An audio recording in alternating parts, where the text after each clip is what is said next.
All right, here we are at 80 yards with #1 steel shot and a 10 gauge Browning Gold with a .720 Terror tube choke.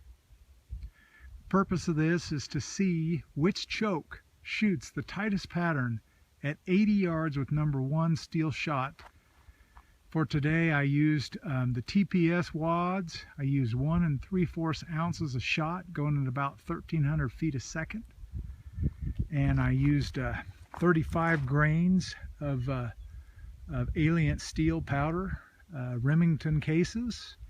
And let's go see what we did. Again, this is at 80 yards.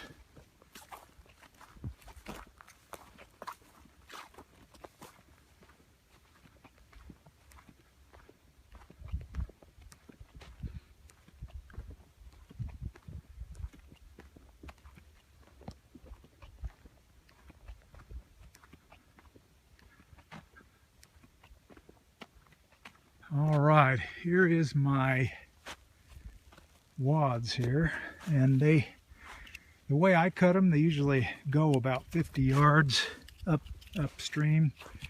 I cut them a little different than most. I don't know if you can see that or not. That is as trying to kind of like a flight control style cut, I would say. I did that myself. It's not really flight control, but I just put two rectangle petals in there about 60% of the way up the wad.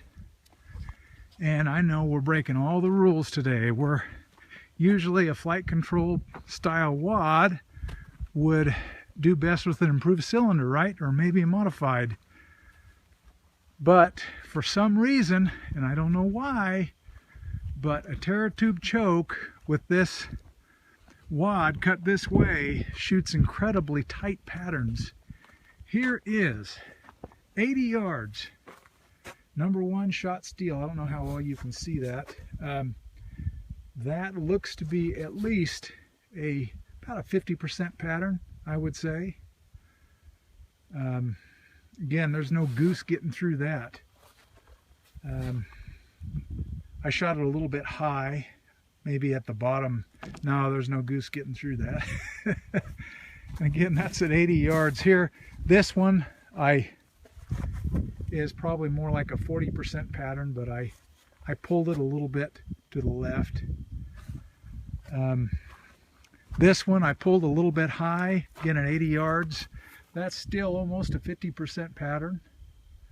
I'm going to reiterate, Terror tube choke, #1 steel, the 10 gauge Browning Gold.